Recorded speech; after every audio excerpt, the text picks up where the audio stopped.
after we released season 2, I was like, I can't even remember what bars we went to in season 1. Like all of a sudden it was just like, it's a lot. yeah, for sure. Are you like drinking at like while you're doing this? Like it's season 1 was like heavy. Okay. And then, an actual pub crawl. Yeah, like heavy, and we were just like so excited, and like also like you guys talking about harvest. We somehow super avoided the waves with season 1. Like I pitched it in May, full lockdown.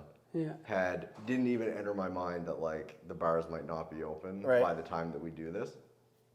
And then we filmed season 1 the end of August 2020, right at a low point. And then when you reminded me of it, when we released season 1, it was like November 2020, and the day that season 1 came out, we went back into lockdown. So we like took that as an opportunity to be like, hey, you missed the bars, kind of thing. Yeah, it's like kind of a blessing in disguise, really. A little bit, yeah. When it came out, was it like hot out of the gate? Like, did it kind of catch traction right away? Season 1 was very like, we were getting comments and emails like, this makes me so nostalgic, and it's like we filmed it 7 weeks ago. Like, it's not like really appreciate it. Yeah. But yeah, it was, and like Bell gave us feedback immediately that it was hot out of the gate, I guess is the best way to put it. That's good, yeah. And how's well, I guess I'm going to stop you because we're hot out of the gate. Episode 10 for real this time, with our new friend Jon Mann, director, producer, lover of Guinness. Big time. John, thanks for coming on, man. Thanks for having me, guys. You guys got a little quick taste of what we're kind of going to be diving into. Jon produced, directed, edited Pub Crawl on Fibe TV. That's it, yeah. And we're gonna jump into that and a little bit more of Jon's story here. So buckle up and enjoy. So let's dive right back into it. With whatever you were gonna ask, if you know remember. How my train of thought works, right? Like so now it's like, okay, what the hell was I about to say?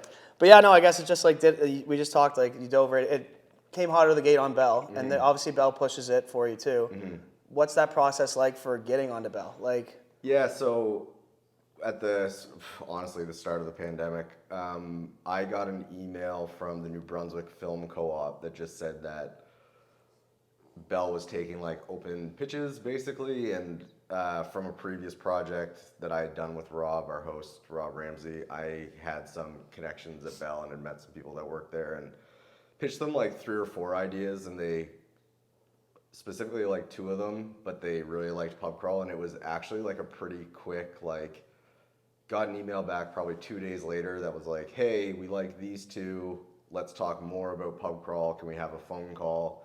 After the phone call to just like chat about it more. They loved the idea of Rob hosting. And then honestly, it was like 3 or 4 days later, they were like, yeah, go for it. Here's your budget. Unreal. And good luck with the show kind of thing. Like Crazy. It was a very like, they were great in the sense that they didn't micromanage and they just let us be creative with the show. Right. And pick the bars that we wanted to pick and kind of follow like the story that we wanted to follow. And it worked out and we got renewed for season 2. So here we are. Here we are. Unreal. Yeah, that's that's obviously something that like we're new to that. It's like I wouldn't even know how to get on TV, right? Like we're trying to still like just lock in clients, but like for you to have like to pitch those ideas right off the bat and them to take 2 is unreal. Obviously, we'll keep the other ideas secret for now. Yeah, sure. We don't. It wasn't as good as Pub Crawl. Yeah, clearly, it might never see the light of day. Yeah. Why Pub Crawl? Like, where'd that inspiration for that come from? So I grew up in New Brunswick. I'm from Fredericton originally, and then I went to Acadia University, met Rob Ramsey there. Our other producer, Mike Corby, was my roommate at Acadia. We also grew up in Fredericton together, but Mike, Rob, and I were all on the same floor in residence at Acadia. What res did you stay in? I'm an Acadia grad as well. Dennis. You're a Dennis, eh? Second floor Dennis. I was Chipman. 07, 08. Yeah, nice. Nice, man. Yeah, tattooed on him somewhere. Yeah, exactly. It was a good time. Yeah. Dennis isn't quite as culty as Chipman, but. Yeah, you guys have like cheating cup and all that insanity. I remember being in Acadia, like living in Dennis, and people being like, "Who are you rooting for?" and cheating cup. It's like I don't care. I don't care. Honestly, I don't blame you. Not super high. I do not blame you. I don't blame you at all. Blatantly don't care. It was fun to be a part of, but I mean, it's It's just so much. Well, Acadia is pretty culty. For sure. Quite. People get pretty... Like, I had a great time with Acadia. It was unreal. Spent 4 years of my life in Wolfville and, like, have the greatest memories. But, like, there is an opportunity to take it to that next level Definitely. of, like... It's not... Yeah. Building your identity around it. Right, exactly. Right. I find that so funny with anything, to build your identity around one thing. But long story short, so then after Acadia, I moved to Halifax. So I spent I've lived in Nova Scotia since I was 17. Spent my entire 20s in downtown Halifax and at the movie theaters, and just was able to combine those two things in what I thought was like something that maybe we take for granted as far as like the history that we have here. And my sister lived in Boston for a few years. That's a very like similar type city as far as like drinking culture and the watering holes down there, and just starting to do like, it doesn't take a lot of research to realize like just under the surface how important these establishments were to like the development of Halifax, to Nova Scotia, to Canada, really. Right. And we just wanted to sit down with people and have a pint and talk about it. And I think that anything, really just about anything, can be solved by like sitting down and having a drink with someone and like chatting it out. And people are a lot more alike than we think, and we wanted to base a TV show around that, and we had the opportunity to do that in Halifax, so that's kind of where Pub Crawl came from. Right. Yeah. It's similar with us. Like I'm still just in my mid to late 20s, I guess now, but obviously that's hit different recently. Yeah. But obviously, like that's like it's the bar scene in Halifax is like the draw to Halifax, in my mind at least. Like obviously, there's more to it. There's the history of the city, but like to learn, like we watched season 1 when we found out that we were going to be coming on, and we're like, this was unreal. Like to learn the ins and outs of like where were you, the Halifax Club? Like that was to me was like crazy to like even like conceptualize that like that's a thing and it's still here, right? Like biggest cliffhanger of the series too. You guys went down and found the tunnel, and then it was just like, yeah, we're not going to go down there. I was like, no, I want to see what's going on. Totally get it, but we were like waiting to see what the tunnel was about. Well, that's one thing. That's a good point, because like we also did an entire interview with 3 members that didn't make it into that episode, and that's when it's like, when they're 10-minute episodes, you have to make some like serious decisions kind of thing. Sure. And it's like, we've talked about the tunnel so much. It's like, clearly we have to show the tunnel. And then that kind of inspires like, everywhere we went, it's like, this could be half hour easy. Like we have so much content. And it's like, we would love to take it to the next level. Is that the next goal? I think so. Yeah. Like we've always had it in mind. Like I mentioned Boston, but if you start going around like to the Londons and the Parises of the world, and New York, Chicago, anywhere on the East Coast, basically, or like Edinburgh or wherever, Prague, like there is a show there. And I could be wrong, but like I haven't seen a show that looks at the history of a city through the same lens of like the bar scene. You know what I mean? Yeah, no, definitely not. Yeah. And you go to some places like in Europe, and the bar has been there for 600 years and has always been the same bar under the same name, has been around since 1500s. It's like, why don't we go tackle those places? I think when I was in London, I went in a bar, and it was just one of those, it was like 600 years old. There was a live, or it might have been dead, I guess, but there was a tree growing from the basement to like the roof. Crazy. And it's been there for like 1,000 years. And it's like, that's crazy. The way that the history is attached to bars is... It's unbelievable. There's a bar in New York, and it's called McSorley's, and I'll get into 2 things. A lot of bars claim that they're the oldest one around. They love to say that. I'm pretty sure like 10 out of the 12 bars in Pub Crawl said that they were the oldest in Nova Scotia. True. Kind of just like we're the #1 podcast in the world too, right? Yeah, exactly. World's best coffee. Yeah, exactly. But McSorley's in New York, it is unreal. It's small. I feel like the smaller a bar is, it like that gives it some street cred as far as like it's probably super old kind of thing. For sure. But at McSorley's, if you look up at the lights and like whatever's hanging from the ceiling, there are wishbones. And what it is that soldiers before World War II, they offered like a Thanksgiving dinner before you were shipped out. And you would take the wishbone and hang it from the ceiling, and you would take it down if you came back. So now there's still like thousands of wishbones hanging from the rafters there of like soldiers that never came home. Damn. And you look at it, it looks like 70-year-old chicken bones hanging from the ceiling. Right. But that's just like Where's the health inspector? Is he? But maybe the health inspector is like a history guy or whatever. But it totally adds to the charm of the place. And they serve you two. Like if you order one beer, they serve you 2 beer at a time. Like just little quirky things like that are in bars in every neighborhood in every city. What was the quirkiest thing you found out in Halifax? It's pretty impressive. Like I had heard this rumor for a while that Dirty Nelly's is like everything in that bar literally came from Ireland, and that's confirmed. Like everything, but I don't know what it's called, like all the money transaction EMT. Oh, stuff. the PMS or not the PMSs, the PMTs. POSs. POSs. Point of sales. Yeah. PMSs. Everything. Edit that out. Sorry, Nellies. Everything in Dirty Nelly's, including like the paint on the wall, it all came from Ireland. And it's this cool company called the Irish Pub Company, and they build Irish pubs around the world. And Dirty Nelly's was one of those. It's pretty crazy. Literally came over. That's in a a Joe. container. That's a big Joe thing for sure. Definitely, yeah. Joe is a great character. He was also in season 2. We sat down with him and what he was able to tell us about like crack and the pubs back home in Ireland and everything. It was pretty fascinating. Yeah, no, he is an absolute character for sure. Beauty. For sure. Well, let's maybe rewind a little bit and just hear a little bit about how you became a writer, producer, director. I know that you're definitely a little more on the formal education side than Riley and myself. Let's just talk about that. So you went to Acadia. What was that for? And then what was your path after that? So I can take it back. Like I said, I grew up in Fredericton. Go for it. I was like trying not to spray beer on this old chair too. Grew up in Fredericton, New Brunswick, which like never felt like it was a possibility kind of thing to work in film or whatever, but grew up obsessed with movies.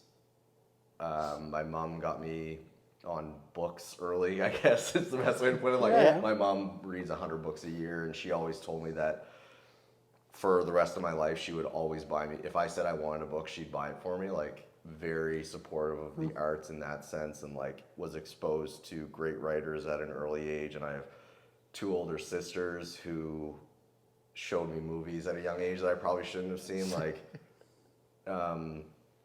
one story my mom loves to tell is that like she took me to Jurassic Park in '93 in theaters, which would have clocked me at like 3.5 years old. So that was the first movie I saw in theaters. Jurassic Park. Kids love dinosaurs. Not traumatized. Yeah, exactly. That's probably what my Not traumatized. yeah. Well, he was into dinosaurs. He liked his dinosaurs too much, so I took him to Jurassic Park. And then, just having sisters who like when they were teenagers in 1996, like showed me the movie Scream as a 6-year-old and like got into that side of things. Like just saw it, like just became obsessed with movies very early, but again, never really thought of it as a career. And then went to Acadia to study English because like creative writing, and I wanted to be a writer.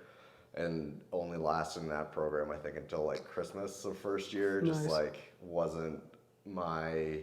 I was a terrible student. Like I don't want to blame the English department at Acadia at all. I didn't know what to do with them, and they didn't know what to do with me, kind of thing.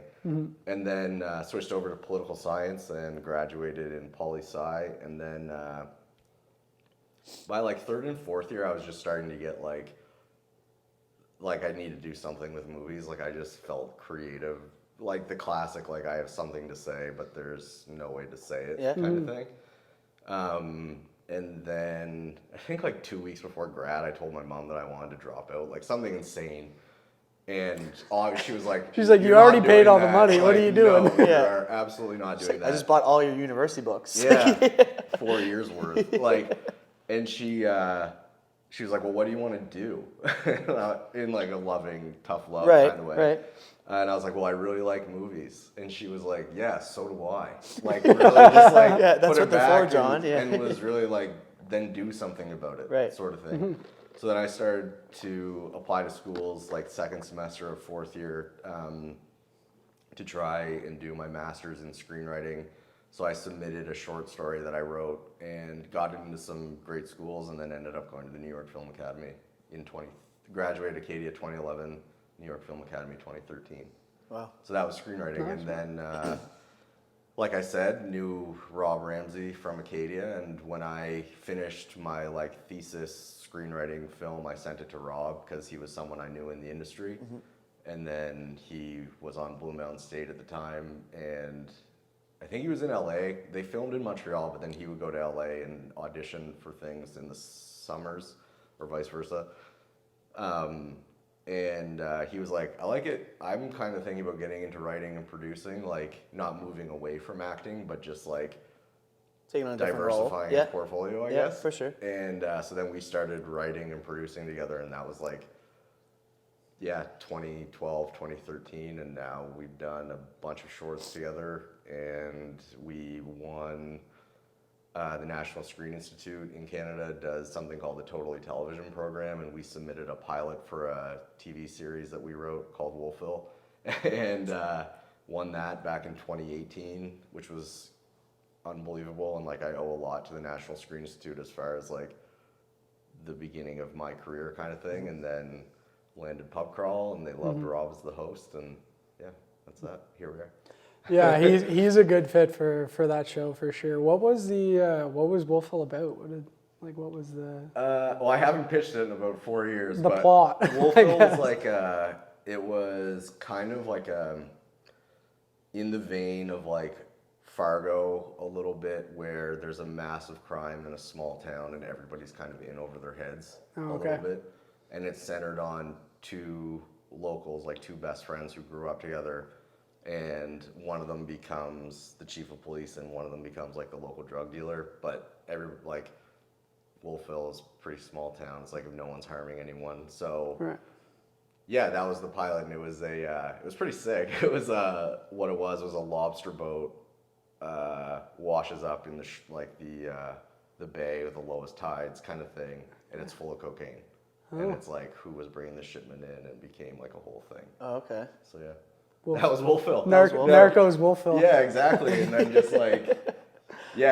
through that lens of Fargo, kind of dark subject matter, but it's character driven in a small town. So it's that Midwest meets East Coast twang. So when you're pitching a pilot, it's you're shooting the pilot and everything too? No, we never ended up shooting it, and that's kind of become... That's super American, because there's way more money in American TV than there is in Canadian. So that was the script that we won the National Screen Institute program with, and through that we met Alan Hocko, who was Republic of Doyle fame, and he liked the pilot, so he optioned it. And then Rob and I went through about a year of rewrites with Hocko and his team of Perry Chafe and Jane Meggs, and then we went out and pitched it to everybody under the sun kind of thing. It just never really hit. Never came to be. And it was the same season that CBC picked up Working Moms and Schitt's Creek, so they were moving into the half-hour comedy versus the hour-long drama. And I'm not saying that that's why Wolfville didn't get made at all, but there are these interesting waves, and you got to know the market kind of thing. But it would have been lightning in a bottle if we had sold that thing. Yeah. Definitely, yeah. I did watch both of those other shows, and they are good. They're great. They're pretty funny. Well, Schitt's Creek is probably the greatest Canadian TV show of all time. It's pretty... Most successful anyway. Pretty good show. Now I want to watch Wolfville, though, so... Yeah, I know. Somebody pick it up. Let's go. It is it's funny because there are things you guys must know this too, is that you make something and then you go back even 6 months, 2 years later, and you look at it and you're like, well, what was I thinking? Yeah. Man, 10 minutes. Yeah, it's true. I'm well, I just finished this. Why do I hate spend a couple hours or something, and I'll show Kyle, and it's I show it to him, it's actually, never mind, I gotta wait, I gotta change everything around here. It's... And Wolfville's the one that we go back to and we're like, this is still pretty great. And maybe when the market turns around, they're starting to look for dark stuff again. Maybe it's still sitting there. It's available. It's there. It's free agent right now. Yeah, do you kind of weird, but do you feel like that might be a product of the pandemic and wanting to push out happy stuff versus it was dark stuff? It was know. 2016. Oh, So okay, very I pre, guess yeah, not. very pre. Yeah, Still so there was a political climate that had just changed. Okay. If you know what I mean. Yep. And people were turning to TV for lighter sure. content. For sure. Yeah, no, that makes sense. Yeah. Well, I guess that would have been 2018. So we were a good 18 months into a new presidency where people were like, I need an escape, and TV is that thing. Yeah. Sort of thing, and not like. Reality's starting to feel not real, so I need something Yeah, that's not like drugs bit and dead lighter. bodies in a small town. Fair enough. Yeah. very fair. You said about moving into a 30-minute special. Is that goal transferable to the Netflix era? Are you looking? Is that Yeah, obviously that that's would a big platform to be on? Yeah, is that an end goal, or is that? Netflix is always the example I use because they're the biggest and it's the one that everybody knows. I mean, whether it was half an hour, a city per episode, or 3 bars in one city per episode, or we're learning too that you could easily do a season in New York or a season in London or a season in Paris or wherever. For sure. So whatever the market again wants, if a big exec came from Netflix and was like, we want it this way, we'd be like, okay. Yeah. We're going to make it that way. It kind of opened up my perspective on it, because I was just thinking of it as a local Halifax, keep going to all the bars, and didn't even consider the fact that you can go do that in every other city or that's any town, right? One great thing that on a Halifax level, it's been such a win-win and such a community builder within the downtown core kind of thing. We had so much great support for it. But when we pitched the show, which I think is where the magic of the show kind of lies in, is that if you say yeah, we create a show called Pub Crawl, we go to all the historic bars, immediately people get it. You don't have to go any further explaining it. And I would say 9 people out of 10 start pitching me places to go. For sure. Oh, I'm from a small town in BC and we have a bar there and it claims to be the last stop before heading north for the gold rush kind of thing. You hear stories like that all the time, which is, in my limited experience of pitching shows, that is so huge. And all it takes is one person to say yes to it kind of thing. So, Right. Definitely. Yeah. Yeah, I mean, the Maritimes is the perfect place to do something like that. I mean, we love our bars, we love to drink, and I think it's I guess that's kind of a dumbed down way to say it, but it really is a place where people come together and talk and laugh and enjoy their time off and make connections and tell stories, and that's really encompasses the whole thing. There are places here that the pub was where the newspaper used to be dropped off. So people would go to the pub to pick up a newspaper. Literally was the heartbeat of towns. And one thing that we learned in season 1 was, of course, the trade route between the east coast of Canada, all of Nova Scotia, down to New York, down to the Bahamas, to Africa.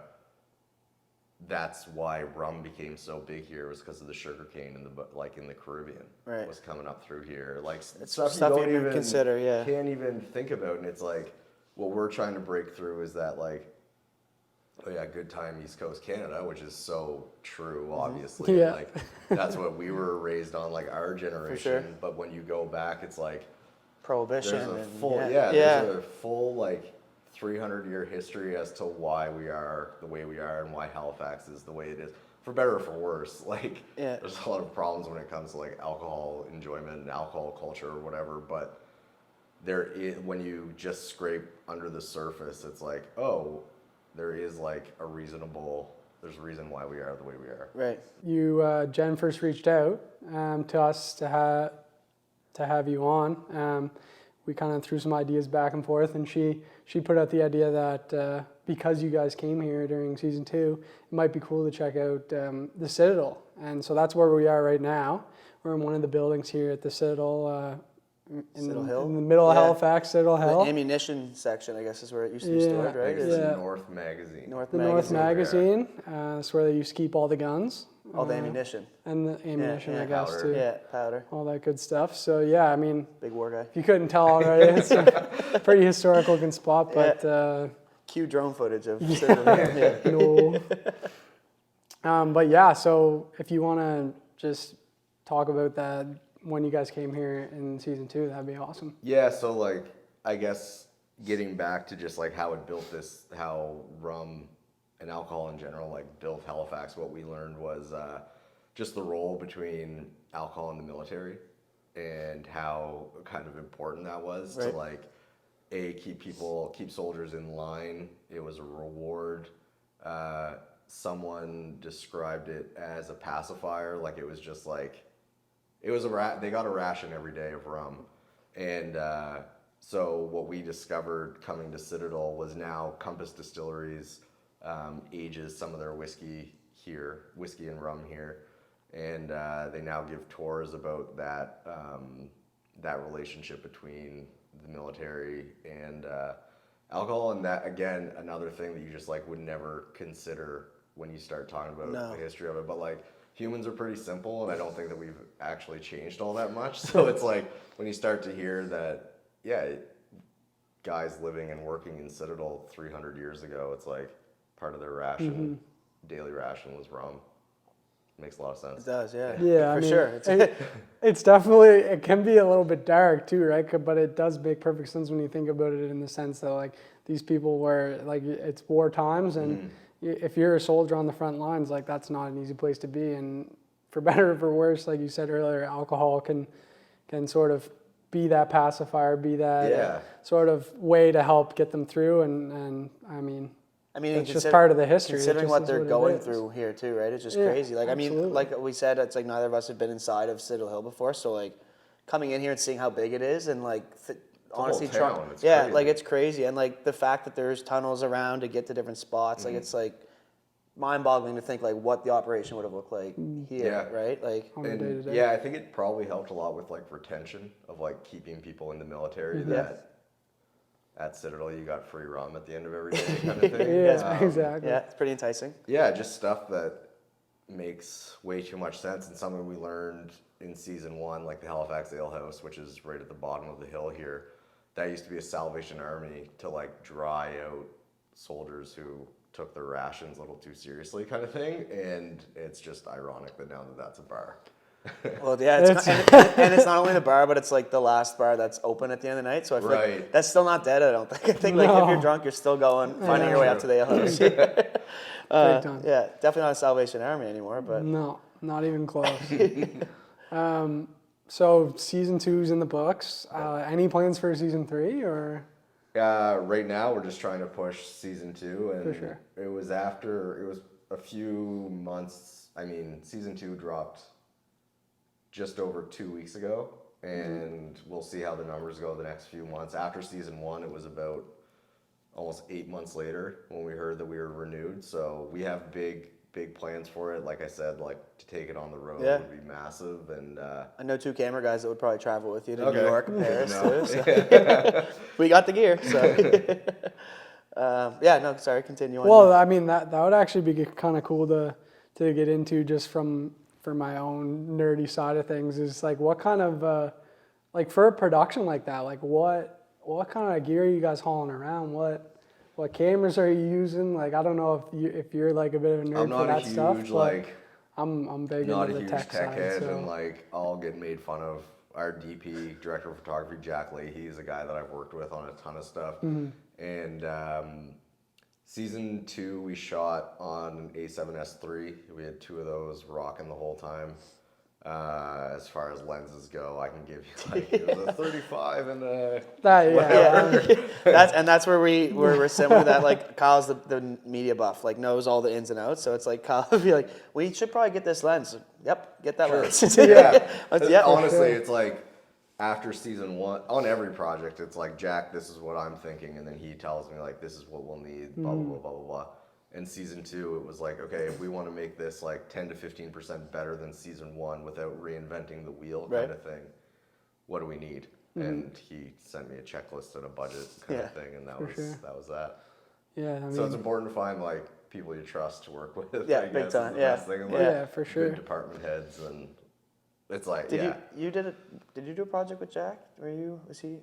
No, I thought you were on set with him somewhere for some reason. I don't know. But I mean, that's cool to hear that. Like basically, the exact same cameras that we're filming with right now are what you guys filmed season 1 with. It's just cool to see that like That- it's that- possible, The you know, accessibility, it's yeah, accessible. it's pretty and- wild. Well, yeah, because like to have these type of cinemas cameras like 10 years ago even would just be like not that easy to set up, right? And they'd Like be this big. Yeah, like you know, for us to be able to just roll in and put on some tripods and throw some lights on Mm-hmm. it. I mean, to us it feels like it's simple, but like obviously it's like I know. And there's always ways that like things can get bigger and better and whatever. And like always. there was like the first episode of season 2 we filmed at the Victory Arms, which is in the lobby of the Lord Nelson. Yep. And that was like quite a location to figure out. Like Jack and I went and scouted it a couple weeks before and like spent like 2 hours trying to figure out like how we were going to shoot it,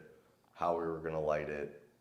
We were in a huge time crunch because Mayor Mike Savage is the local in that episode. Yeah. And we had him for like A 90 minutes, Yeah. period. Like he will show up at noon and he is gone at 1:30 kind of thing. He's on a tight schedule, right? It's I get it. Yeah. He's busy. And so that was like a pretty intense, like, had to kind of flex like the producing muscles on how to figure that out. And we only took over the location at 11 a.m. So we had an hour once. to scout it out and Like. So when you're talking about like putting that together, like are you like as the producer, is Rob just kind of like has obviously like a certain set of questions that he's leading the conversation, but are you like watching that conversation and like kind of guiding it as it goes? Or? So Rob and I and Mike Corby, we produced and wrote it all together. So like questions were much easier for season 2.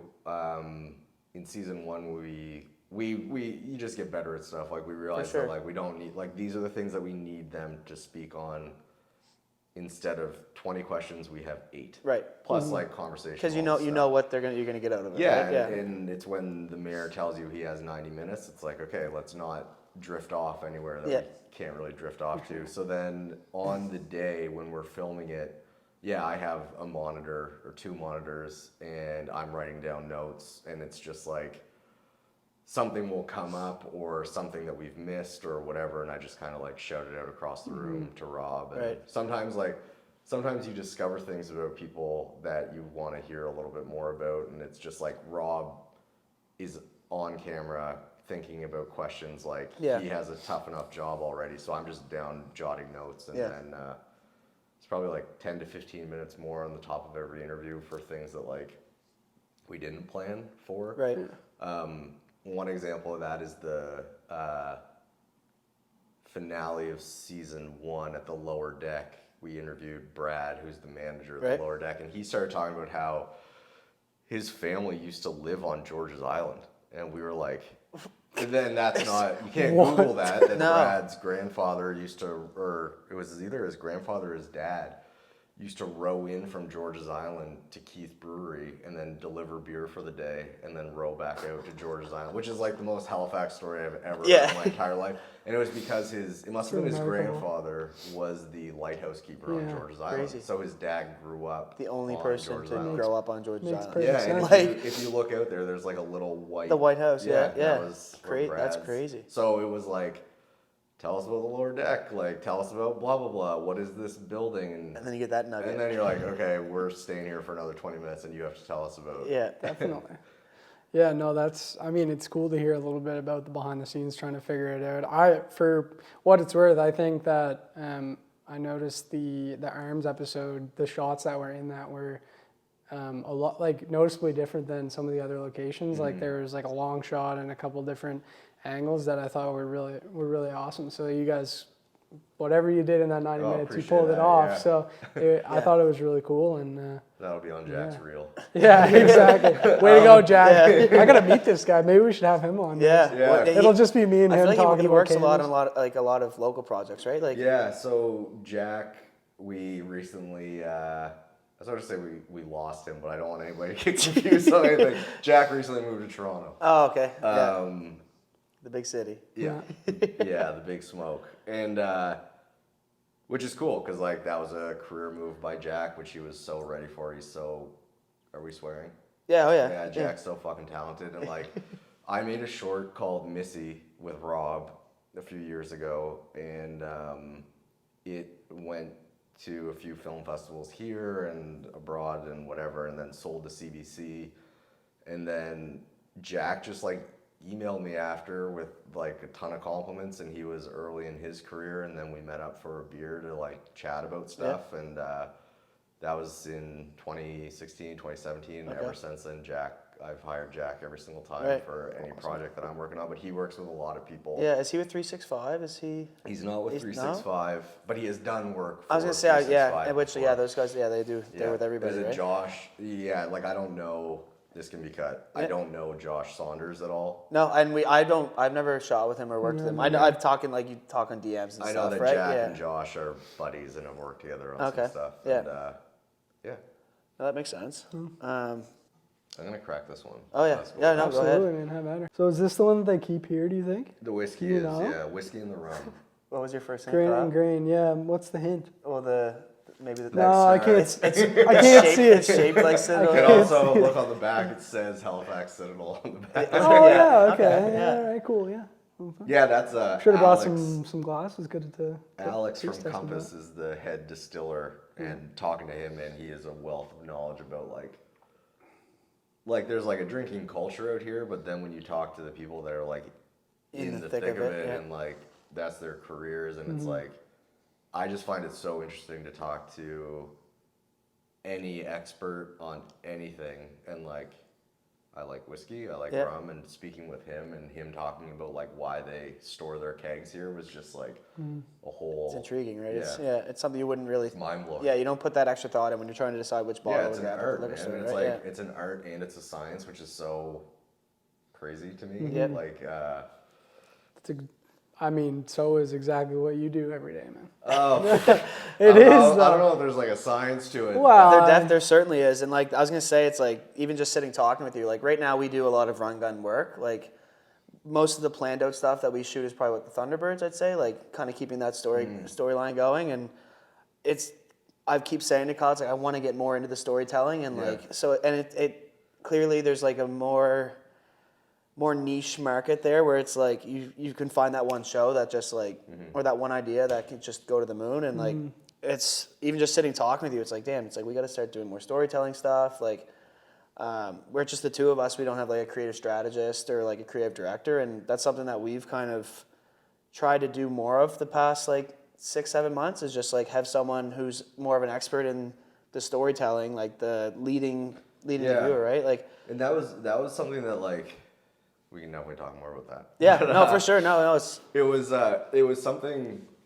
I've done documentary films and done documentary shorts and all that kind of stuff, but then this is Pub Crawl is my first entry into unscripted, which is it's not a reality show. no, it's a little scary, right? Yeah, and it's like it is this weird little niche thing where it's not a reality show where you put a bunch of people in a house and you give them booze and they all cheat on each other and whatever. There's storylines that come out of that.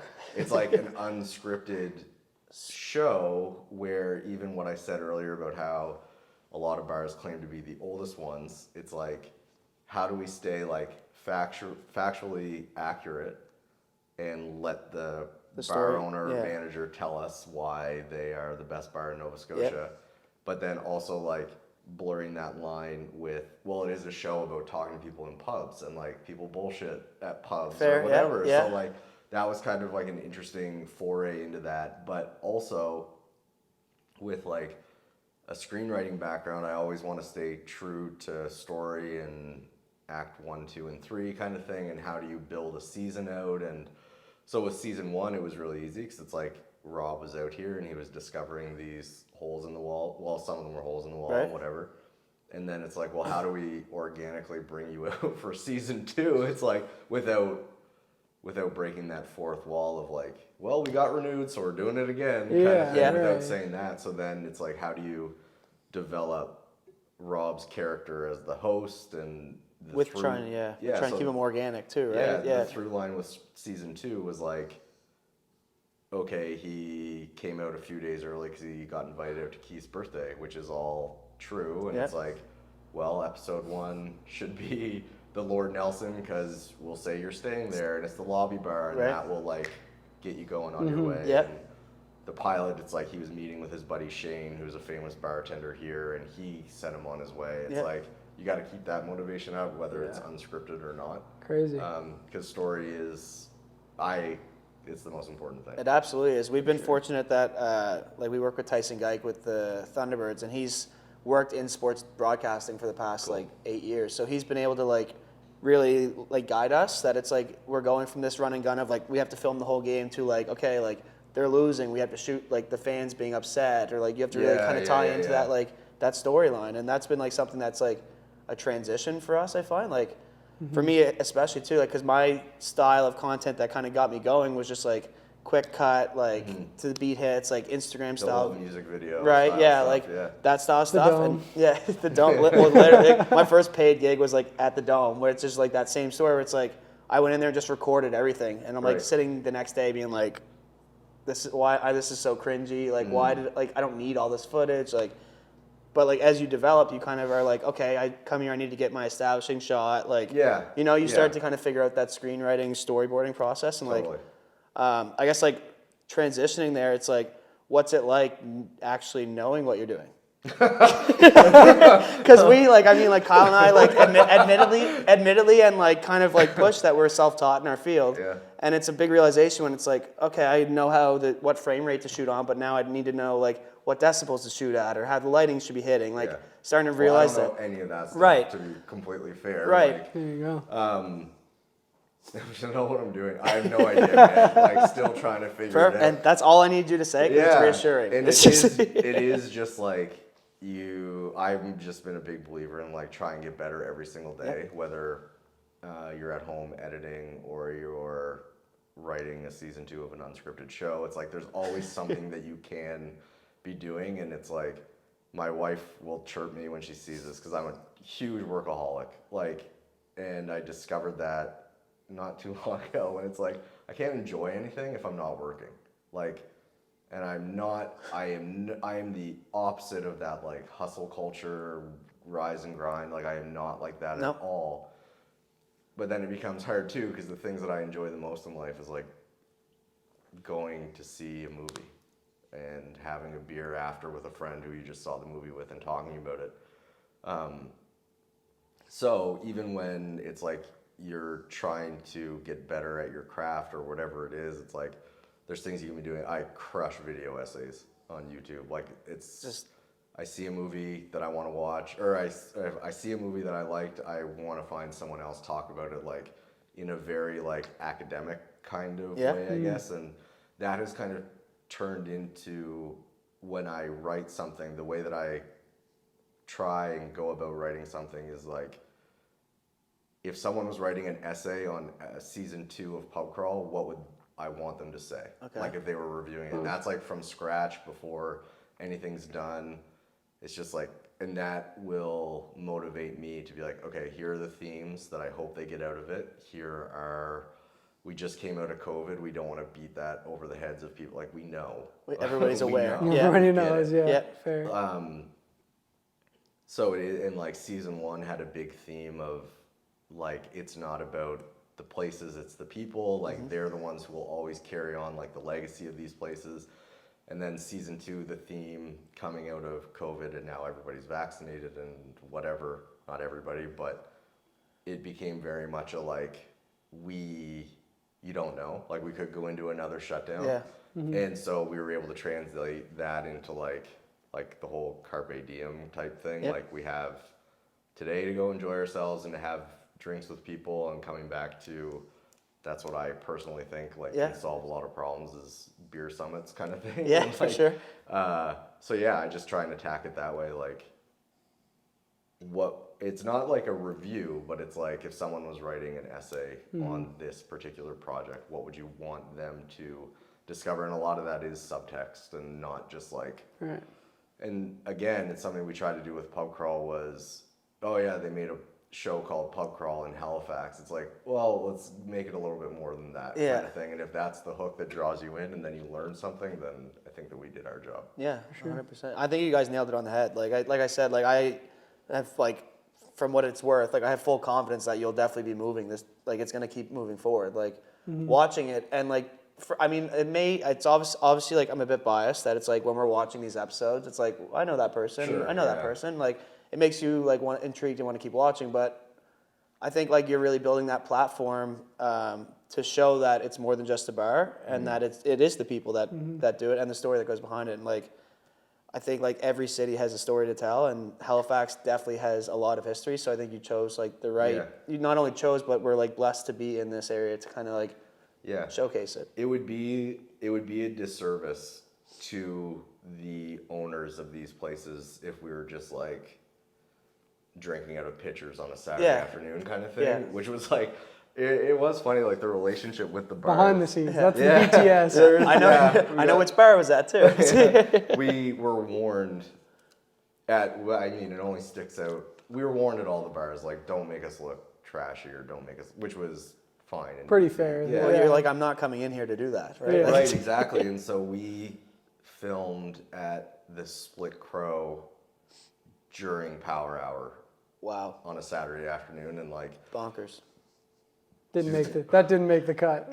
Well, it's like obviously anybody from Halifax who's been to Power Hour you're is insane. You're standing in line at like 11 a.m. You know what's being at some of these places sober is a whole other thing too. Like, that's to my point of being like the Dome was my first paid gig. Like that was like, I need to drink to be here. Like it's like it's kind of eye opening. It's like holy shit. That was when I was at Acadia. I stayed in Wolfville for the summers, and one of my jobs with the school, as like a summer student kind of thing, was to clean the axe the next day. The old axe too. And and it was like so the brutal. smell alone was like, I can't believe people come here. I can't even breathe in there. Yeah. People were here like 8 hours ago. Like standing there alone and being like, this air is so heavy. Yeah. But yeah, filming at the Split Crow on a Saturday afternoon during Power Hour was a lot of fun. Super hard.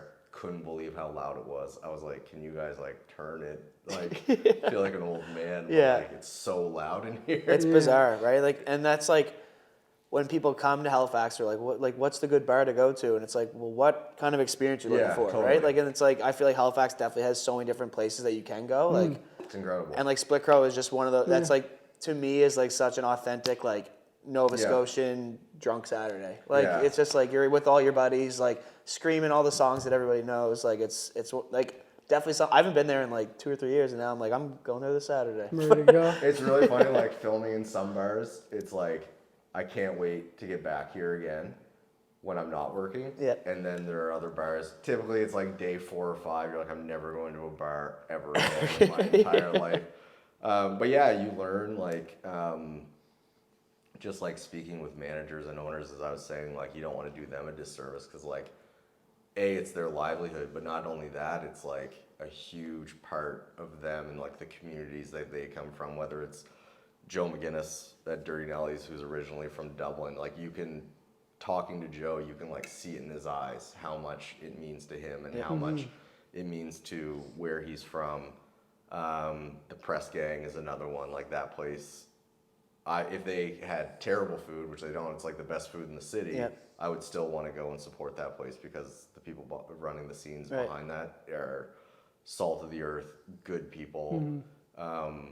Yeah, it's just a whole other world that like I don't come from the service industry at all. I worked at a restaurant for 2 years in Fredericton. I was a busboy. Hated it. Yeah. Hated Well, as it. you should. Like it's like Busboys, no. And it was the It's bosses, so man. brutal. Like it wasn't even the restaurant. the was busboy great, like but- position is basically like it's the stepping stone, right? That you don't want to be the best Oh, busboy. buddy, it's the right? lowest. Yeah, the like, lowest and notch 2 on years, the totem that's pole. tough. Yeah. Like, Go fill up their water. Yeah. Is like what I was told. Dude, I started out as a busboy, but at the ale house. Okay. Have you ever been there when it was like packed? To the Ellis? Yeah. Yeah. Yeah. have you seen the show? Have you been? Well, I mean, this is yeah. But like, I was the guy I know you walking mean. around with the tray, That's tough. picking up dirty glass. Yeah, I thought you looked familiar. Yeah, well, I was again the only sober one on the dance floor. You got people Yeah. grabbing you, pushing you, and you're like, "What is this?" So You got people that you know but don't really know that are coming to talk to you. and- crazy. yeah. Right. Yeah. And you did that for 2 years. The Ale House was my That's a bad one. like favorite spot, and I feel like I held on to the Ale House late. Like that's like an early 20s kind of place. Yep. And it like towards my late 20s, I was like, Saturday night, let's go to the ale house. And my buddies were like, there are other places, John. But I just loved it. Like, there's live music and like, I was never like a dance floor guy, but I was like, enjoy live music. It's funny though, because like my parents are just the two funniest people I've ever met, and they're so supportive and great, and they tell me about like what bars we should do, as I said, a lot of people do, but like my dad played hockey at Dal in the 70s, and he would be rhyming off bars, and it's like, Dad, that closed in 1992. Like, yeah. You guys should go to the Palace. Yeah, it's like, honestly, it's, oh, dude, no, like Misty Moon. Have you guys ever heard of Misty Moon? Heard of it, yeah. No, I haven't. The guys that own the ale house now, their dad used to own the ale house. Okay. And used to own Misty Moon, but that's one that like my dad still swears by. It's just like, go to Misty Moon. And it's in, it's You're really, like, it's 2022. to date it even more, it's where the Discovery Center used to be. And the Discovery Center moved 7 years ago. Yeah. What was the other one? It's like right down from the Pogue on Barrington. Oh, I was gonna say what was and that, which is also not Pogue there. was my anymore. favorite. It's the Jade now. Yeah, the Pogue. I would say the Pogue used to be like a crazy. bouncing, like one of the spots too. Pogue was my favorite. I never got to at go. that time. It closed like right, I think, when I was 1920. Thursday night at the Pogue. Oh my God, it's crazy. I was at the Pogue on a Saturday night, and the next day, this was 2012, 2013. It's like walking by the next day to grab a coffee or something, like on a Sunday morning, just like dragging my feet kind of thing. All of a sudden, I was there 10 hours earlier, sign in the door, closed effective immediately. And I've heard rumors about like what had happened, and I don't want to be wrong. It wasn't anything insane. It was like they caught 70 people with fake IDs, like the inspector did. Oh, nice, yeah. And apparently it's Tough luck, yeah. Apparently, this is not factually accurate. I have no idea, but it's like, if for every person that's caught, you have to be closed for a day. And there was like such a swoop that night that they were like, it's actually better from a financial standpoint that we just close Just shut it down. It's been a good run. Which is really too bad, because that place was awesome. Yeah, I like I said, never got to go. But my sister's 4 years older than me, so she was like, that was her. She went to Dal too, and like that was her. Yeah. She's like, that's the place to go. It's like, we used to come in, our pub crawls coming in from Wolfville, the Pogue was typically like the third or fourth stop kind of thing. There's another really great one down by Split Crow, like in that courtyard. It's a Good Life now. It really took a 180, but I was there this morning. Yeah, I wasn't drinking though. Yeah. Like, gonna get my Halifax card revoked here. I can't remember the name of it, but they literally used to give you ping pong balls, and you could play beer pong on the table. And this was back during dollar drinks, which I'm sure you guys must have missed. We did. Palace was the last place I think that did dollar drinks. Yeah, which is it's fucking dangerous. Yeah, I mean, to go with $20 and be able to like get shit canned is probably. Oh man, it was legitimately like, there was a few years there where it's like 21-year-old dies downtown Halifax, hits his head, like, ugh. Yeah. So coming back to pub crawl, it's like, let's get away from that stuff and like really celebrate the right places and it's like 100%. What I came back to earlier. It's like, if we can hook them with the title pub crawl and boozy fun times, but then like show them like. And you said that's episode is like season 2, like. Episode 4. Yeah.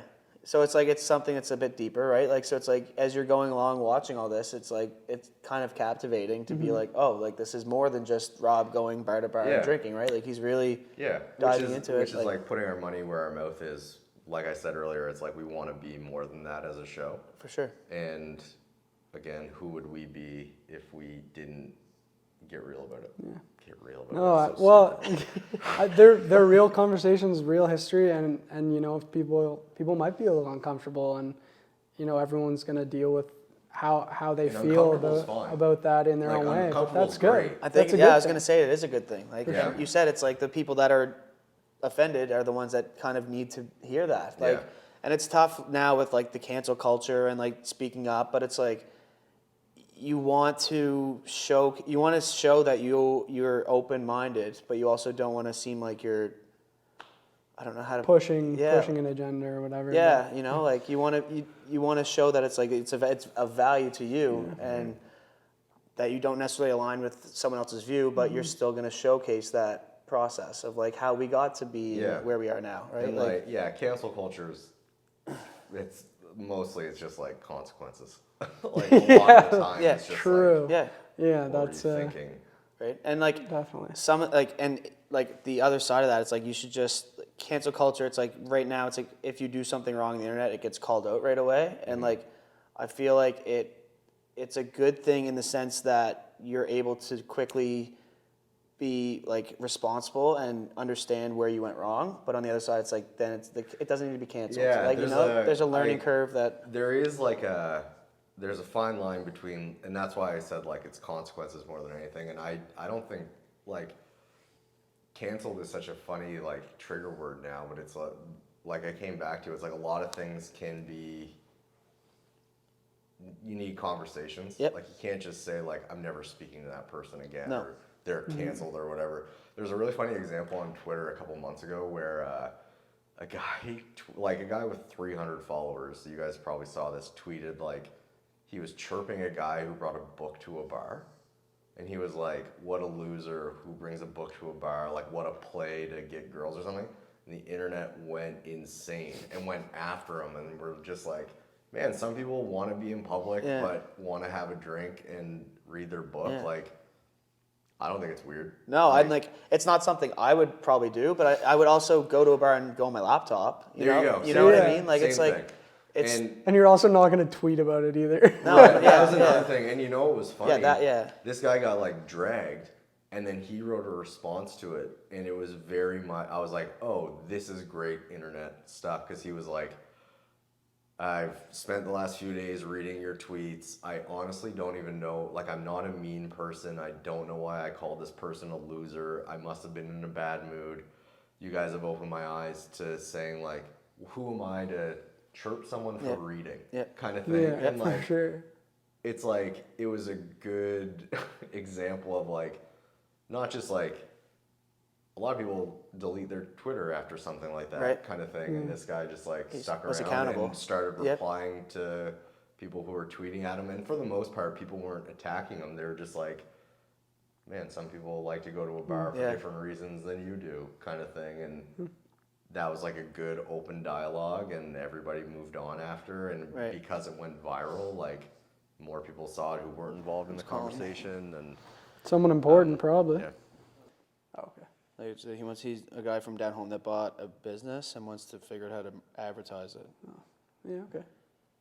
Came to the right place. That's what I said. Hopefully it's not. I got to make sure. It's like I find in these conversations that it's so frequently that like you'll sit and have all these unreal brainstorm sessions the first meeting, and then it's like they don't end up coming to do any work with us, but they're still doing that strategy or like that's tough.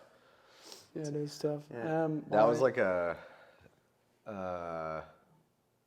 I'm in like a similar boat where I pitched a script to a production company out in BC, and they're like, yeah, we'll pull together the development money to like get you to start working on the script kind of thing, and then if it goes to production, blah blah blah. But that was something that I learned the hard way, was like not doing anything other than a pitch until there's like money in the bank kind of thing. Like because it's like a weird spot where it's like we were just talking, it's like I didn't finish school, so it's like it's hard to feel like an expert in this field. Like there's no like right or wrong, it just kind of you learn what not to do, and like it's just like it's that adaptation of like trying to figure out, it's like how do I give my value without losing value and not getting paid for what I'm delivering right now. You know, like I find we sit through so many meetings that it's like, wow, like that was unreal. Like I'm so excited to work with that person, and then it's just nothing. And then you see that they're working with someone else doing similar ideas. You know, it's like it's like how do I know what to value my information or ideas? You know what I mean? Like well, they came to you first right, of all. Like I found that's hard. And someone told me once that like a lawyer is worth what they charge, period, which like I had to wrap my head around that for a while. But it is true that it's like when you are in like a subjective industry, And if they have the money, it's either they have it or they don't. Yep. If they want to work with you, they'll make it work. Right. Kind of thing. So. Yeah, I guess that's been like the big thing of figuring out. It's like we've been trying to lock in more like retainer work because it's like I said, we do a lot of run and gun, but I want to do more like strategized advertising campaigns, like something that's like for us to be able to sit down with like Michael Lloyd over like a 3-month period and show like, look how much growth you had over this 3-month period. Like, let's keep doing this. Like, I want to build those like core relationships, and like that's been like the weird transition of being like, we charge this much, but we could charge this much if you want to do it over a longer term. You know, like trying to. It's also client to client too. Like it is like people ask like, what do you charge? It's like, well, it really kind of depends on who's asking and what it entails. Like, you know, like for one person to be like, well, we want like a minute-long recap video of this event.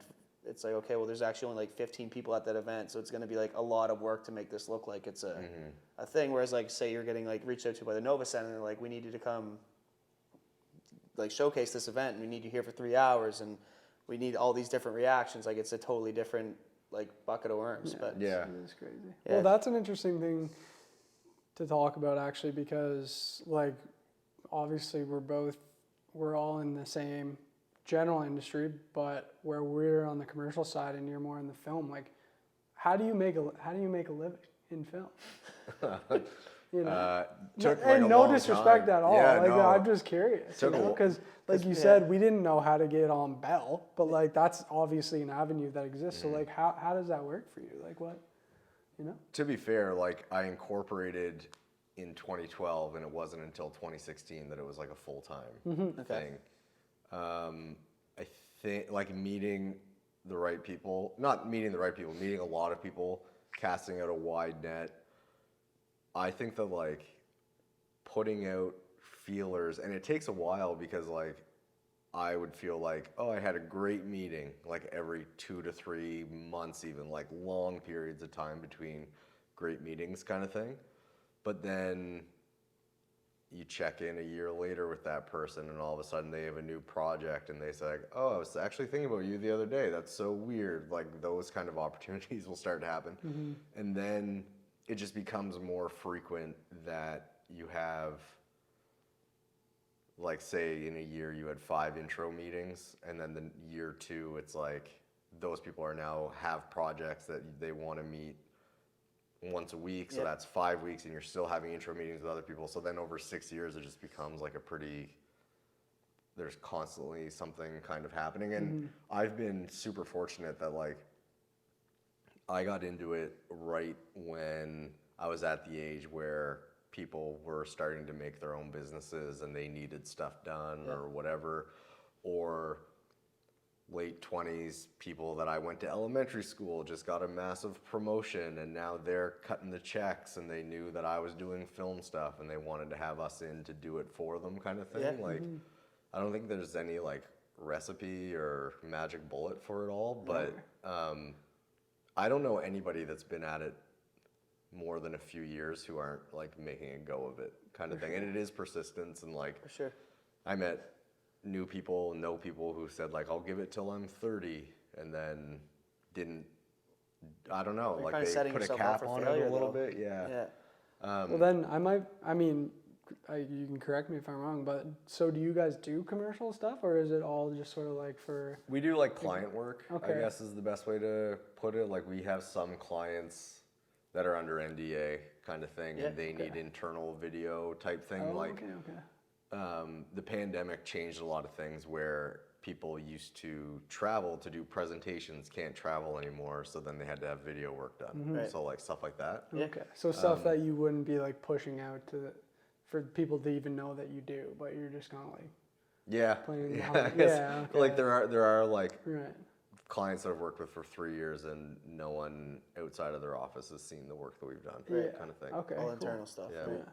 I had a question. So that's interesting. And it's funny how like like I don't have a background in business at all, but I've been in business now for 6 years, and you just kind of start to speak the language a little bit, and like pub crawl was huge for that because I'm dealing with business owners and not film people at all. So, and I'm not saying that like I'm doing commercial work for them at all, but it is like the people that you surround yourself with. You know what I mean?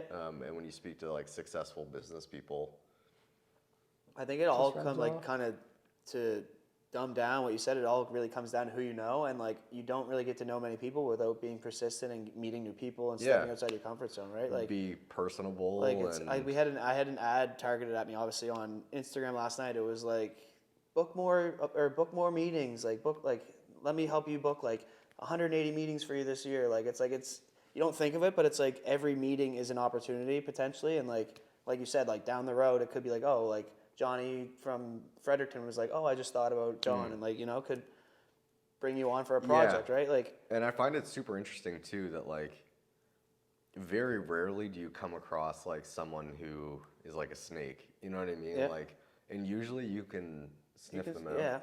Yeah. I do have like kind of I say that, but my wife. But I'm thinking of 4 or 5 but I examples. have a good example of how I completely fell for it.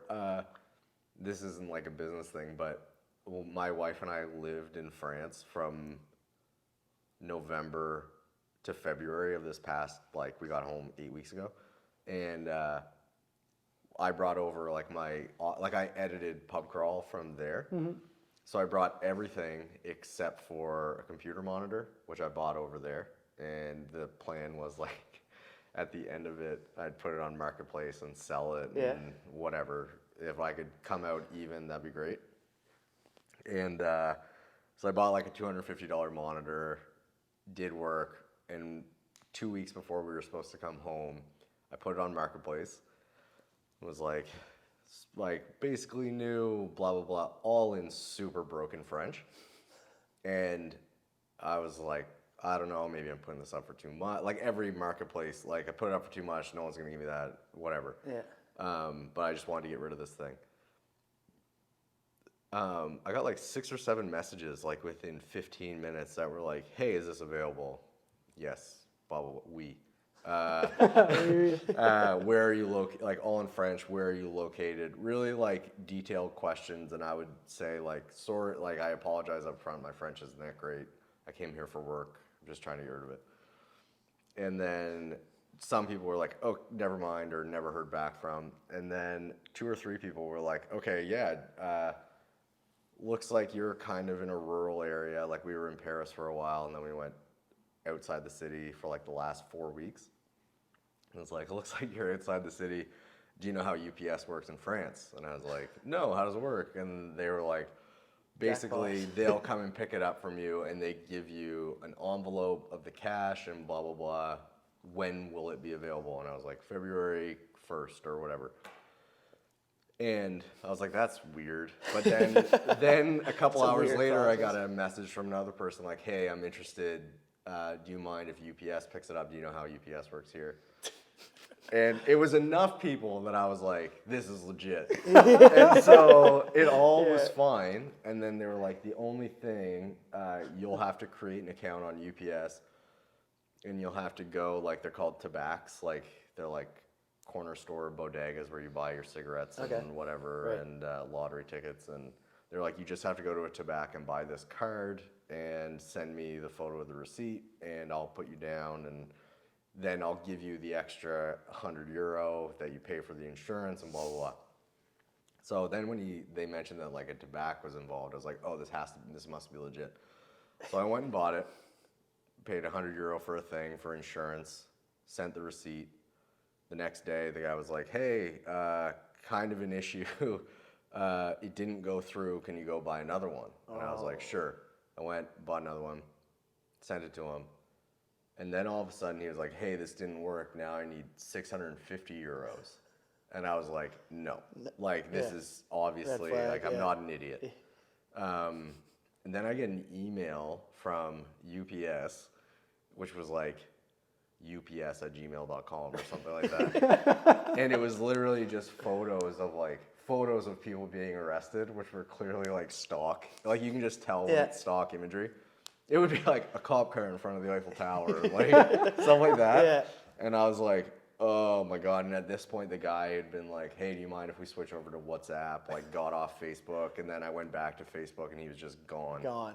And clearly all these people who had been messaging me were the same person. Yeah. I putting in work for. So anyway, 300 euros. what he had me buying, which I'm an idiot, and it's probably where he attacked or like saw my broken French and was like, "This guy's such a target." Such That's a simple jackpot, Canadian idiot.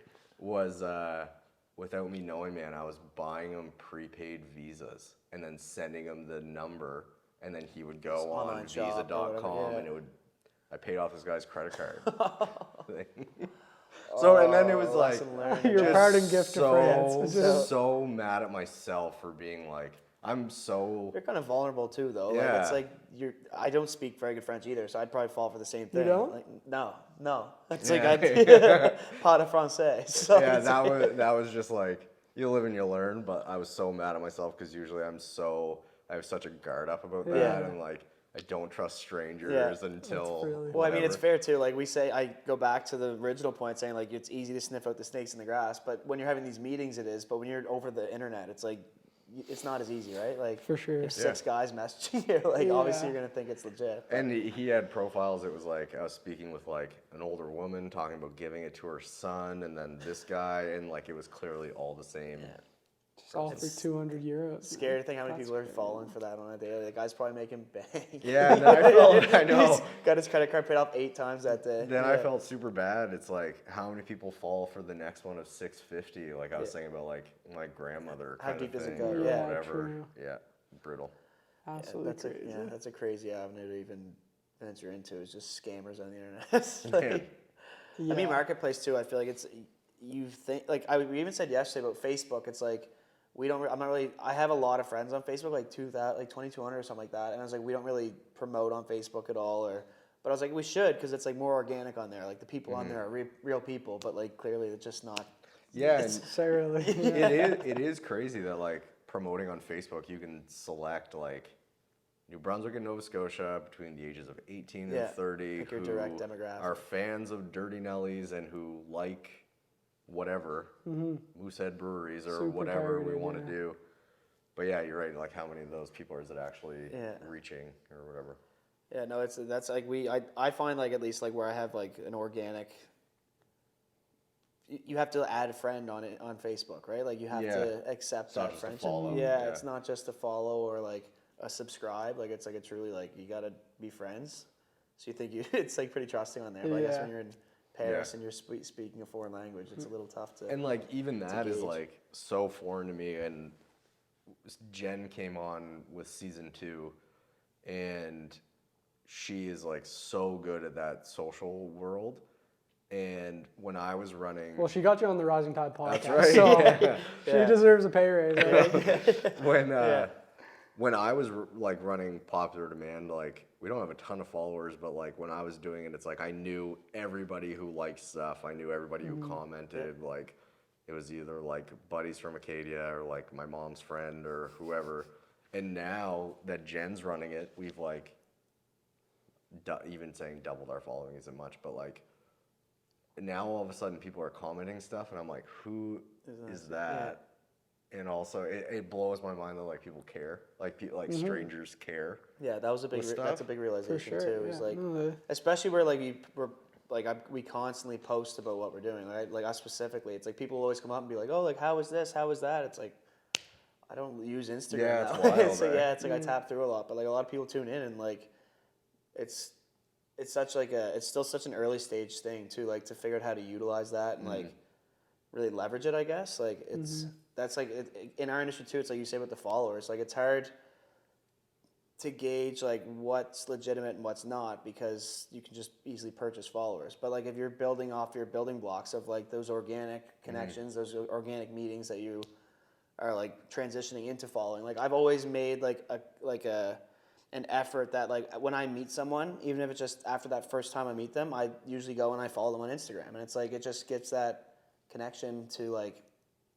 To your brand, I guess. I don't know, it's go off on like a bit of a tangent, but like to me that's like You? yeah, no, I know. Famous for tangents and not knowing where my scatterbrain's going. But like Another wild one, man, is like obviously Rob has like a huge following from his like BMS days and stuff, and we would be at a bar and all of a sudden it's 10 p.m. We had been there from the start of the day. Like we were at the Ale House and we were at the lower deck in particular. Lower Deck season 2, we were there for Keith's birthday, so obviously it was like bumping, and it was the first time that the patio was able to be like no mask outside and whatever, and people would be like, "What are you doing in town?" And he's like, "Oh, we're filming a show," and they'd be like, "Pub crawl, you're doing that again?" Like, I was like, "Oh my god!" Like people neither of us know. They clearly know Rob, and that's why they watch the show and stuff. But I mean, he's a pretty recognizable guy too. Definitely, right? yeah. You can pick him out of a crowd. It's like even being on like watching Matt Mays that night on stage. It was like I don't know where like Jack and Rob would just like go into the crowd and then be able to like see them pretty quickly. But yeah, that was just a weird one where people knew, because like outside of my bubble of like my wife and my in-laws and my family and my cousins and my whatever and my friends who see the show, you kind of forget that there is like an audience. That the whole point is that you're pushing to new audience, right? Yeah, I think that's the goal, is that it's more than just your mom and your aunts liking and commenting on your pictures, right? Like, you know, you're trying to make it's hard to remember that you're trying to make stuff that not just people you know like. Yeah. Right, you're trying to make something that like people who have no idea who you are, who even Rob is, like will watch and enjoy, and that's like that's unreal. Yeah, and like I mean, to that point too, like for someone who doesn't know who Rob Ramsey is, for them to learn about him on Pub Crawl and then dive in and see like, oh shit, he was on like Blue Mountain State, which like I assume is like a big show. I was like a big Blue Mountain State watcher, like in like it's massive. Like it's massive. Like it was Canadian produced, was it? Yeah. So well, I mean, because you mentioned it was shot in Montreal. Yeah, which was on Spike TV, which is American. But then when it went on to Netflix, like obviously Rob can speak to this way better than I can. But I remember him saying that when it had like a cult following when it was on Spike, and then but when it hit Netflix again, it just like blew up all over again, and like they were #1 in Germany or like a Scandinavian country or something on Netflix, and then that took them to another level. Like it's just been like it's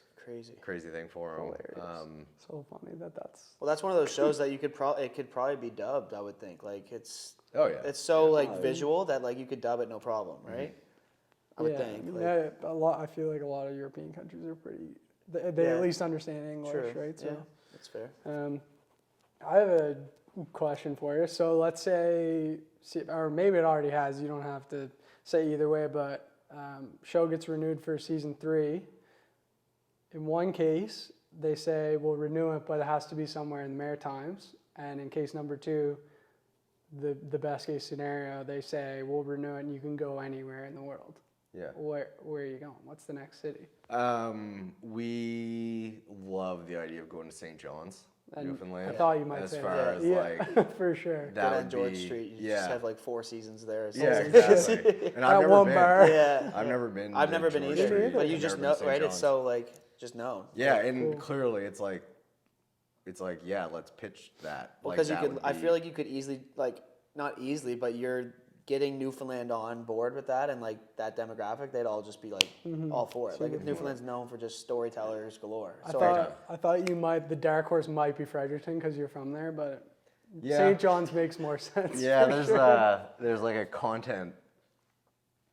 possibly a content issue for Freddie. Like love Fredericton, love the bars there, but like which would we? There's a few that are certainly like historic in their own right, but as far as like making 6 to 8 episodes of something, I think that George Street. We heard a crazy story recently about, for whatever reason, the airport in Gander. Yeah, 9/11, right? Yeah, not only that, like it used to be where planes would fuel up before they would take off to Europe. Right. So like any flight leaving New York, Boston, Toronto, Montreal would stop in Gander. And they had a legendary bar there, and I forget what it's called, but in January 2020, it was announced that they were going to like revamp it. Like the province was going to put like $5 million into bringing it back together. And the big thing about it was that it was in the public space of the airport, so that like you could just go to the bar at the airport kind of thing. And there are stories about like Einstein drinking there, and Marilyn Monroe and Frank Sinatra, like all these because you'd stop and fuel up, and like pre 9/11, they used to let you get off the plane kind of thing, and security wasn't as big of an issue, so people would go.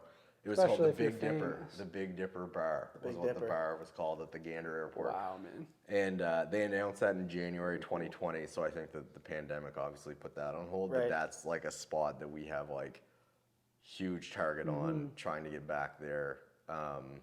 Just because like it fits with the spirit of the show so well. Right, like definitely. who would ever think the Gander Airport Yeah, well, would have all these stories kind of thing. Yeah, no, that's St. John's is a good one for sure. What about in the world? I mean, that's kind of a big question. Yeah, But, like, I I guess your mean, bucket list. Like place like Prague, Paris, Prague's an London. unbelievable city. Never Crazy been. city. I've never been to Europe. Yeah, so I it's, was there for like 4 days. It was insane. I feel like Ireland or Dublin. Dublin, Yeah. yeah. Yeah. We're hopefully going to Ireland in August for work with the lacrosse. Maybe. Hopefully. Yeah, we're we'll see. hoping.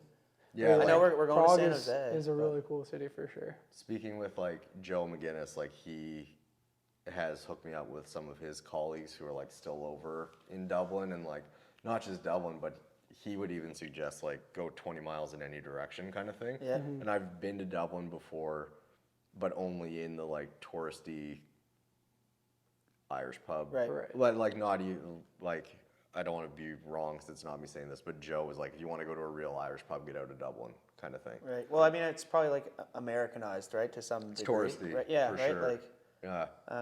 Again, like spent some time in Paris recently, and some of the bars there, it's like Picasso and Hemingway used to hang out there, and it's not even like it's not even a big deal because on that note, like, so, like, did you know a lot of the history going into doing the pub crawl, like in Halifax? Like, because I know you're going to go into these new areas, hopefully, as Yeah. a goal. Like, is that something that's a whole other role to like get someone who's like a history buff to dive into Yeah, to so find we- out those right bars to document? we have researchers for each season, and Halifax was an easy one because it's like home court advantage kind of thing, sure. and it didn't take, again, man, you pitch the show, people start pitching you bars and Yeah. giving you ideas and spark some interest, and you hear rumors about this place on Argyle Street, and you look into it a little bit, and it's part of their marketing material, so then you start asking the right questions. So Halifax was like pretty good for that. There's a few bars here that we weren't able to hit, which is unfortunate. That like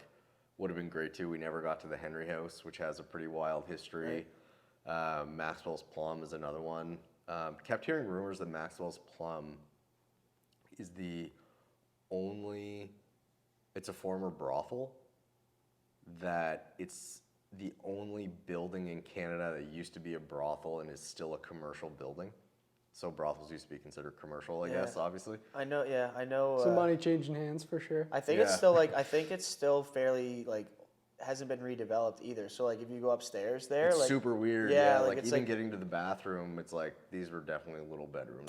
yeah, like I've never been, but I know guys who have like looked when Yeah. the building was for sale, and they were like, that place is crazy Yeah. inside. Like And it's cool too, because like it's so old, and in the background is the new convention center. Like it just is such a dynamic. standalone Yeah. kind of thing. And there are things that you never would think of, but like in our research, we learned about the building that Dirty Nelly's is in, and it was built in like 1958, and it was because the building there burnt down. And if you look at it, it does have like a super Mad Men type vibe, and that's what it was built for. And in 1958, we found like old like marketing materials for like leasing that building, like being called ultra modern and all this stuff. And then we learned that like it has the same architecture as the new convention center, and just like again coming back to like we haven't changed all that much. Yeah. That was 65 years ago that was built, but like yeah. Crazy. that's crazy. It is crazy. A lot of work, a lot of deep diving going into Yeah. that for sure. Yeah. But that's cool. I mean, it's sort of I mean, I think I had great. This has been a great chat. You mentioned that Rob will share some stories of his own. Yeah. Do you have an idea when he's coming back to Halifax? Yeah, I believe I was speaking with him. He's out July 29th for a week. I think July 29th is a Friday. He mentioned golfing that day. And then I think he has a wedding to go to Saturday, but I think he's Okay. out for like whatever that leads us into, the first week of August. He's out here. Sweet. He'd be super down to sit down with you guys. Yeah. July no, that'd be 29th awesome. is Jordan Boyd. Wonder if he's in it. The golf tournament, yeah. No, yeah, no. Dope. No. He doesn't strike me as the professional hockey build that they usually go after. No, I'm just You're kidding. just here for the cause. Yeah, But yeah, no. brutal golfer Well, too, and I would say that to his face. Yeah. Perfect. Well, yeah, maybe. Well, I be a mean, good like, twosome then. we go toe to toe, but we're both brutal. So. Maybe we'll get him on the course and we can have a few pints after Yeah, and have another yeah. combo. And That'd be awesome. Even to like to get out and get a content piece, like Yep. that's something like we've trying to get. Like we both enjoy golf. I'm a new golfer. Kyle's been at it since he was like 12, but Sweet. we've been trying to get into the golfing content piece place, and that'd be Okay. cool to get out. Yeah, and just, and like, it is like it's Rob and I and our other producer Mike who are going out. So Yeah, no, it if you could guys be- want to follow us, we It can could be hack cool. around a bit at Yeah, no, it could be Indian really Lake cool. or wherever it is where we usually play. yeah. what a want track. to. What Yeah. a track. Yeah, Great restaurant there too. But yeah. Good to know. Really good restaurant. Only been there during the pandemic, so never had the restaurant. oh yeah, true. Yeah, man, this has been awesome. Thank you so much for Sweet, coming yeah, on. no, Thanks thank you for guys. reaching Really out. Appreciate And you coming on. I know we were stoked when Jen reached out. We were like, this legitimate production company. They want to be on our podcast. Like, So these guys are on TV. so yeah, it's been awesome, and I mean, hopefully we can get you on again sometime. Yeah. Anytime, guys. Really It'd be great. appreciate it. Yeah. Thank you. Awesome. Thanks. Sweet. Thanks, buddy. Yeah, no Appreciate it. problem. Thank Yeah. you guys. All right. Sweet.